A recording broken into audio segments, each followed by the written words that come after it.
Hello and welcome. Today, we have a couple of interesting stories, including one about a wife who refused to attend her husband's funeral because she feels entitled to do what she likes.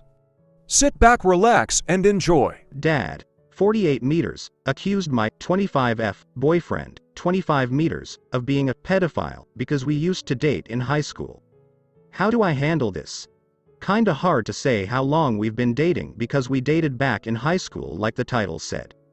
But in high school we were just really good friends for years with similar interests and hung out constantly. Initially he never made any move on me. People thought we were dating, but for the most part it was more like a close companionship. We tried dating and fooled around for a few months and had a lot of fun. But literally the only thing that changed was we still hung out, but he'd take me on goofy self-aware dates, and we'd slept together and sent nudes back and forth. It was fun and sweet, but eventually he told me he wanted to go back to just hanging out without the physical aspect. He basically expressed discomfort with the whole FWBs thing even though we were dating. I was kinda put at ease at the time because it just never clicked. I mean, it was enjoyable and fun sneaking around, but neither of us were feeling it, I guess. But nothing went wrong and no feelings were hurt. So we just went about our way and hung out normally again, and everything was so much better. After that we still were close, but eventually we both started seeing other people and didn't hang out one-on-one anymore. Those relationships would end, then we'd hang out again and share horror stories and shoot the crap. Then after high school we went separate ways but still kinda kept in touch. We reconnected over a year ago after not talking for a couple years, and long story short, we are dating again. I was hesitant, but he's changed a lot. I don't know what it is, but I was worried it was gonna be the same lighthearted kinda goofy situationship, but it hasn't been that at all. He doesn't talk to me like a close friend anymore, and I think that really changed up the dynamic in my mind. And everything is going really good. Anyway, I just say all that to explain that my family has also known him for a long time and used to be at my parents' house and go on trips with us. So there's a level of familiarity with my family. He hasn't seen my family in a long time, but recently we took a trip out to see my parents and it didn't go well. They were just at the house drinking and both pretty toasted. I should have just waited till the next morning but didn't. My mom has absolutely no sense of benades and will say anything just for shock value, and my dad, he's my stepdad, has burdened himself with this annoying sense of overprotection of me and my mom. So just like clockwork, after 15 minutes of my mom asking my boyfriend just about where his life has taken him and what he's seen and done, she goes into this really awkward line of questioning, starting with, "I remember you guys sneaking around the house at night. Don't think we didn't know. What happened to you guys?" I could already see where this was going, so I was trying to pump the brakes on my mom and said, "That happened so long ago. We were younger." And then my mom essentially asked my boyfriend how many sexual partners he's had. I was like, "Jesus Christ, Mom," and she was like, "It's a valid question. He's a handsome guy." And my boyfriend just said, "I had a few relationships but they just didn't work out." And my mom gave me a look like she just exposed a big secret. We were just trying to keep it lighthearted, and then again my mom goes, "How often do you have sex?" And I just stepped in and said, "That's not for you to know. Stop being weird." She goes, "I'm not being weird. I gave birth to you. We are family and families talk about everything." I said, "No mom. That's awkward." And like she didn't even hear me, she just addressed my boyfriend as if I'm not even there and goes, "Is she satisfying to you?" And I can just see the gears in my boyfriend's head, and he goes, "Of course. She's a sweetheart. My sisters love her too."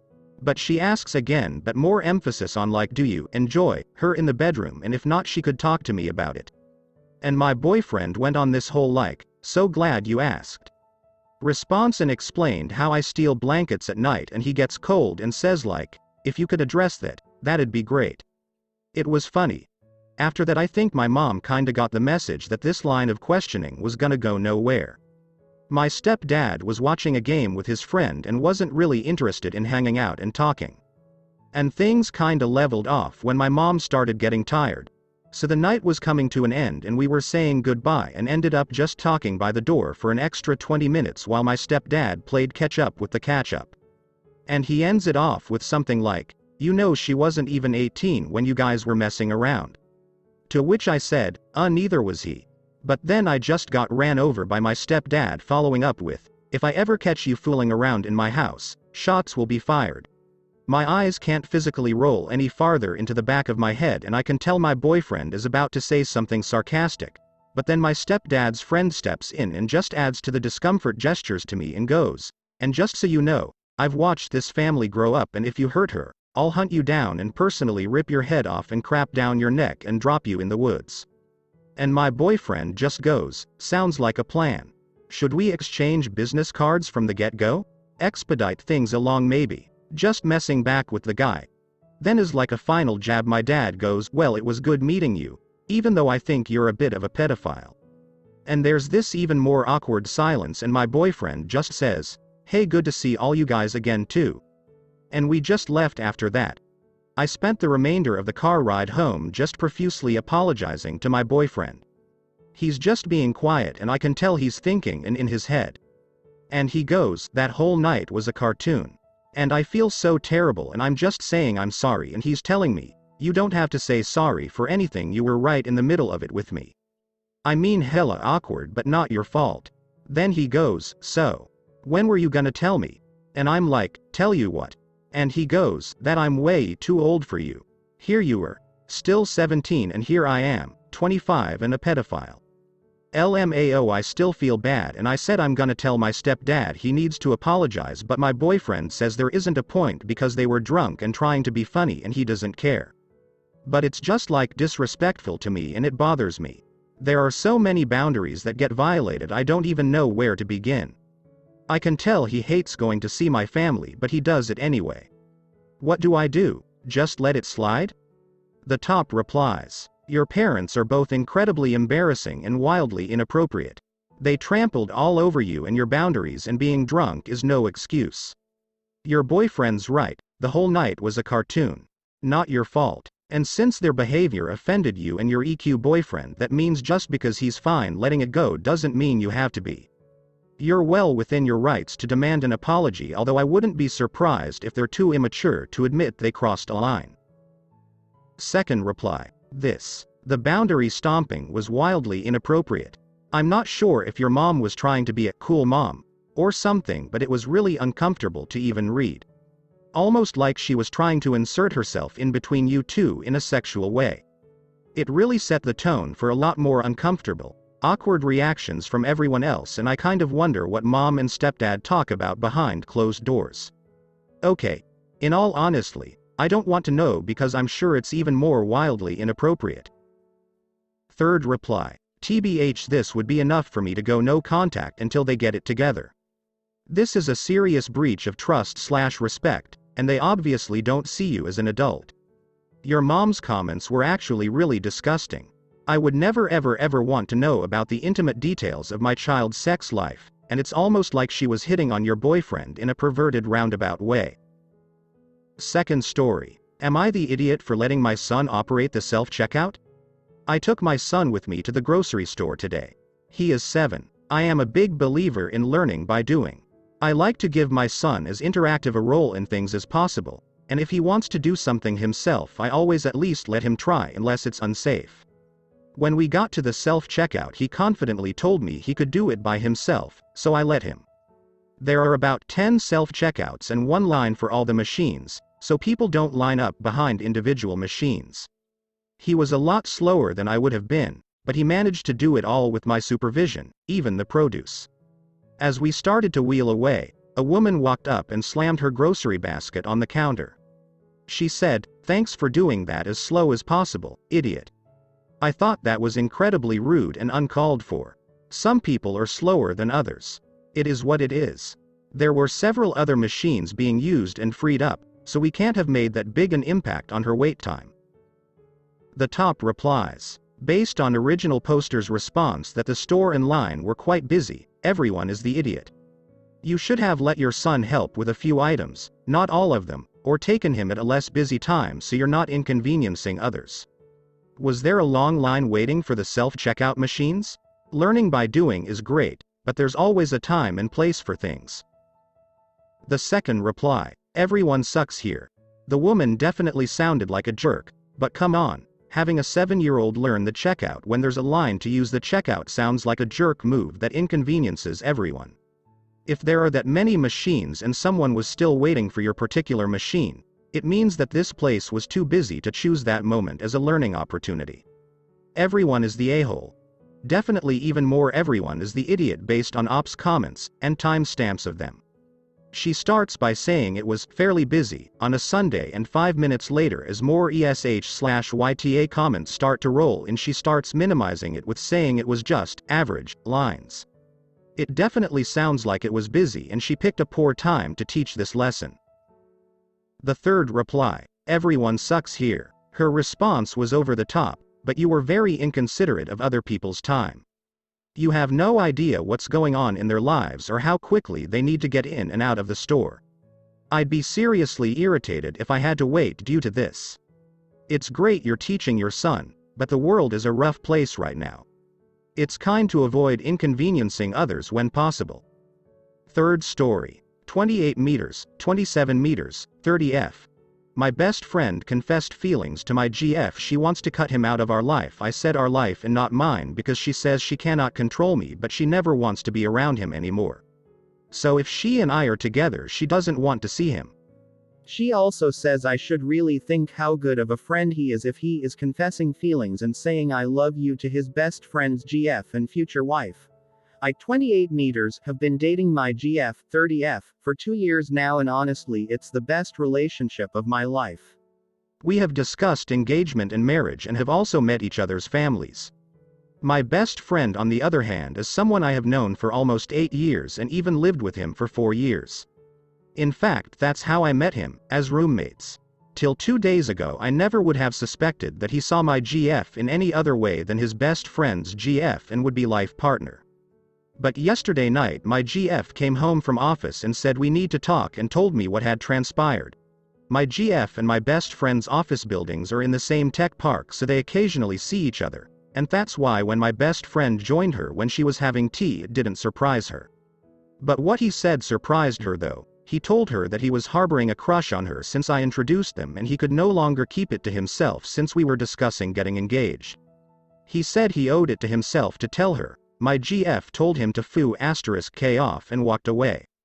She also blocked him immediately on every platform. Then she told me. I asked my best friend WTF happened, and he admitted, but also said he never asked her to cheat on me, he was just confessing his feelings. My GF on the other hand says there is no point confessing his feelings, and he definitely didn't have noble intentions as he claims. She says she doesn't want anything to do with him because he betrayed both of us and disrespected our relationship. I am a little torn here. Of course I am angry at him, but I also have a lot of history with the guy. Would appreciate some advice. Thank you. The top replies. Your GF did exactly what one should do if they are in a committed relationship. And yes, she is right in cutting him out of her life and your joint life. And she is also right that you should seriously consider cutting him from your life as well. Actually, let's put it another way: if you don't cut him from your life, can you ever really trust him? And on top of that, your GF will probably end up leaving you over it. The second reply. Man, I wish my ex did that when his best friend confessed his feelings to him. It didn't matter that his best friend was male and that my ex was straight. It still bothered me to no end when my ex put his friend's needs over mine just because they were best friends. It's awkward as hell when I'm on the couch with my head on my ex's shoulder and the best friend sits on the other side of him and does the same. This was a constant thing, and I definitely hated his friend's attitude towards me when all three of us hung out. Hurt a lot because he was my friend too. We might have stayed together if it weren't for his friend. The third reply. He couldn't keep it to himself because you were discussion to be engaged. You see the timing? This is his last chance before she is off the market. If his intention were so harmless, why not tell you both? Why not tell his best friend first? No, he wanted to try his luck.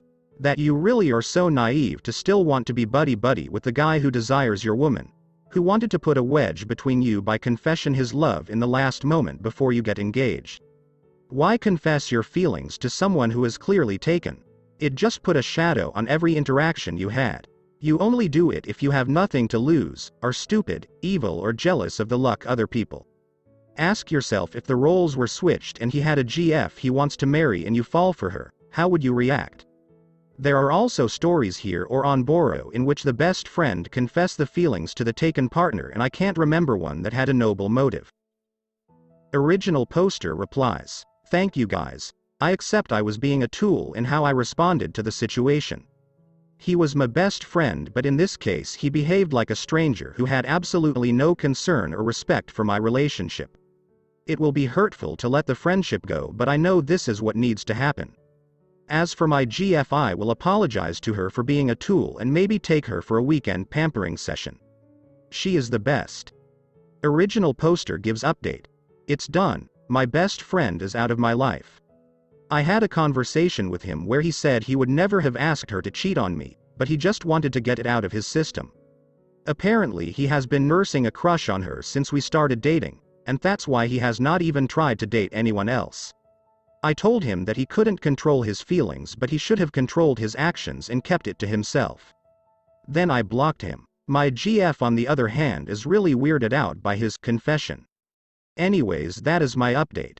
Also, I have a new best friend, my GF lol." The top replies, "She's probably weirded out because she considered him an actual friend. Wouldn't be surprised if she's feeling a sense of betrayal and anger. While also thinking she somehow caused this. She didn't. Crushes are normal enough. He shouldn't have confessed. He could have moved on without needing to tell her. Let alone doing it behind your back." The second reply, "As someone who's been in your girlfriend's shoes, it's normal to feel weirded out. I used to have a friend who I got along so well with, talked to him for hours on end at every party, all that jazz. Then he made advances at me, several times, and now he's blocked and I haven't seen him for 5 years. But it also made our relationship before that seem rotten. Every hug, hello. All our conversations, I keep wondering if he had ulterior motives the entire time. If he listened to my input in group conversations about sex, and fantasized about it. If he asked his friend I hooked up with about her night with me. If he only went on drunk walks with me because he wanted to get me alone somehow, and if I was just lucky someone else always wanted to tag along. He became very predatory in the end, and it can really cause some trust issues to find out that someone has always just been circling around you like a vulture, waiting for their chance to somehow get with you. It's a good thing you're so supportive of her, because that experience is still effing with me and one of the big reasons I'm apprehensive about men now. Which sucks, because I don't want to be, but my alarm bells just go off a lot faster now, and that emotional distance I feel is hard to bridge with just rational thoughts."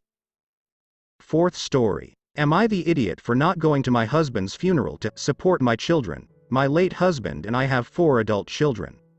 I'm 63, he was 64. The youngest child is 23, but the rest are in their 40s and all have children and families and live far away. My eldest lives over 400 miles away. My husband recently passed away, fairly unexpectedly. He wasn't ill to our knowledge and died from complications resulting from his diabetes, type 1. Though 64 is seen as old, it is shocking and tragic. I am not a funeral person. My mother was a huge hypochondriac when I was growing up. In this day and age she would be diagnosed with some sort of mental disorder, I expect, as she was never really with it when I was a child. Multiple times a week my entire childhood up until I was 13 or 14 I was dragged to funerals of strangers. Every funeral my mother saw in the paper or heard about from friends she would take me and my siblings to. Even if it was completely inappropriate to be there. She'd lie sometimes if it was an intimate funerals. We were cousins of the deceased or the family of their dead friend, according to her. We'd spend hours there doing nothing at all, and to be presented with death so much as a child was quite emotionally distressing. Many funerals we went to had open caskets as we lived in a quite Catholic area. It haunted my dreams as a child. A long time before he died my husband told me once, offhandedly, that he wouldn't be offended or upset if I didn't go to his funeral as long as I mourned him in my own way, but he still wanted to have one. Before his funeral me and my children shared a meal and they assured me it was okay not to come and their father wouldn't be upset and they just wanted me to do what was best for me. After the funeral I received angry emails from friends and relatives of my husband's, especially his mother, who is in her 90s. saying I completely disrespected my husband and I abandoned my children who were inconsolable at the funeral and traveled all the way for it just to be let down by their mother. My children have told me that I have nothing to worry about, that they weren't crying because I wasn't there, but the emails keep flooding in, calling me selfish and telling me I'm letting my entire family down and asking if I really loved my husband. It's very distressing and I'm wondering, should I have sucked it up and gone as a courtesy to my husband's family? Am I the idiot? The top replies, I agree. You're not the idiot, original poster. I'm very sorry for your loss. I know that has to be devastating. No one can tell another person how to grieve. Your husband and children made their thoughts on the matter clear, and you honored them. My paternal grandmother actually pulled me aside the last time I visited her and told me that she would never expect me to go to her funeral. My grandfather was already gone and she knew funerals made me anxious and overwhelmingly depressed, as in put into a non-functioning haze, not grieving. I grieve plenty for those I have lost. My dad thought it was something I would regret forever. It's been quite a few years and I don't. My grandma understood and didn't expect me to go on a 12-hour car trip just to be at her funeral when I had instead hopped on a plane to see her when she was still alive, despite my horrid anxieties about flights. I have only attended one funeral, my maternal grandfather's, and that's because we raced there to try to make it in time and we didn't, so we were in town and he and my grandmother didn't know many people and I felt I needed to be there for her. However, for me they kept it closed casket for the service until they gave a warning at the end they were going to open it, and none of my family had an issue with me stepping outside.